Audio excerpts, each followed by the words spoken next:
L'Organisation mondiale de la santé, OMS, et les Nations unies, ONU, donnent pour instruction à toutes les écoles maternelles et primaires du monde d'enseigner la masturbation aux jeunes enfants. Ils conseillent aux enfants d'utiliser la pornographie et distribuent des affiches dans les écoles encourageant les enfants d'avoir des relations homosexuelles avec leurs camarades de classe.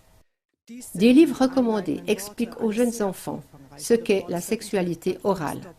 Ce sont les mots d'introduction d'un rapport très complet de la plateforme Internet Stop Word Control, intitulé « Les enfants devraient avoir des partenaires sexuels, l'agenda des Nations Unies pour normaliser la pédophilie ».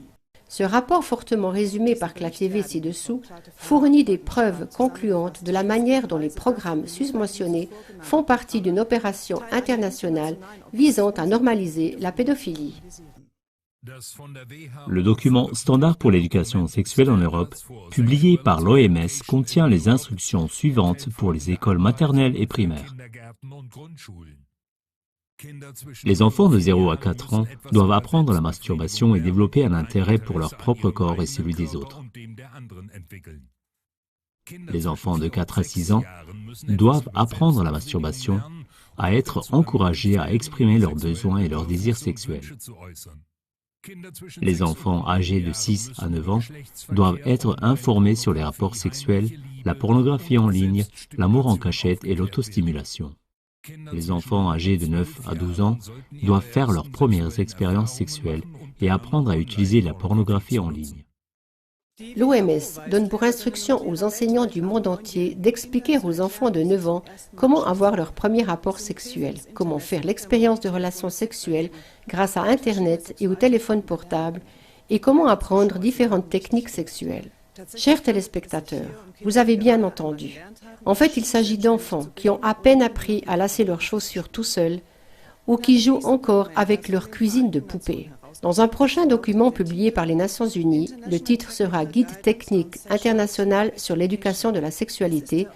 Il s'agit du guide officiel pour les écoles primaires du monde entier. L'objectif de ce document est décrit. À la page 16, il vise à donner aux jeunes enfants les moyens d'avoir des relations sexuelles. À la page 17 du document, les Nations Unies expliquent que ce guide vise à aider les jeunes enfants à établir des relations amoureuses ou sexuelles avec des partenaires. À la page 71 du même document, les enseignants sont invités à enseigner aux jeunes enfants, à partir de 5 ans, les baisers, les câlins, le toucher et les comportements sexuels. Les enfants de 9 ans devraient recevoir un enseignement sur la masturbation, l'attirance sexuelle et la stimulation sexuelle. L'université américaine Rutgers a sorti une vidéo qui fait partie d'un programme scolaire européen. Elle montre comment de jeunes enfants sont encouragés à se masturber. Il est prévu d'intégrer cette vidéo dans les programmes scolaires du monde entier.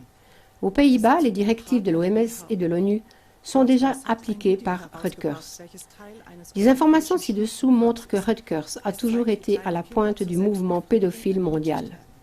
Rutgers a publié un rapport du célèbre pédophile Theo Sanford.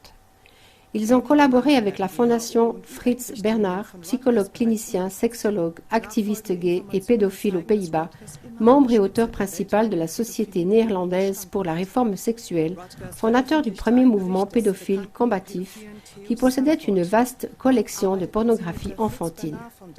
Rutgers a également signé une pétition pour la légalisation des relations sexuelles avec des enfants. Ils ont publié un magazine dans lequel un enfant de 6 ans se masturbait, un enfant de 9 ans regardait de la pornographie et un enfant de 5 ans se livrait à une fellation. Rutgers conseille également aux enseignants de veiller à ce que les enfants commencent à avoir des pratiques sexuelles le plus tôt possible. Rutgers recommande un livre pour enfants qui encourage les jeunes enfants à pratiquer la sexualité orale.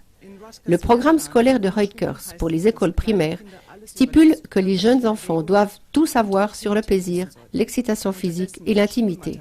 Pendant ce temps, du matériel scolaire destiné aux enfants de 10 ans est publié qui doit clairement être classé comme pornographique. L'actuelle présidente du conseil d'administration de Rutgers est André van Hess, ancienne politicienne de la gauche verte et du PSP, un parti néerlandais qui a également milité pour la légalisation de la pédophilie. De manière irréfutable, le rapport Stop Word Control rassemble des informations détaillées qui confirment que Rutgers ne sert rien d'autre que l'agenda de la pédophilie et sa normalisation dans la société. Il est alarmant, et tous les parents du monde devraient en être informés, que cette organisation explicitement pédophile ait été choisie par l'OMS et l'ONU pour mettre en œuvre son programme de sexualisation des jeunes enfants dans les écoles publiques de 27 nations. On peut maintenant se demander pourquoi les gouvernements et les élites financières insistent pour sexualiser les jeunes enfants dans toutes les nations du monde. Selon le rapport Stop Birth Control, la conséquence directe de l'éducation sexuelle actuelle est que les enfants doivent être dirigés mentalement dès leur plus jeune âge, de manière à devenir des prédateurs ou des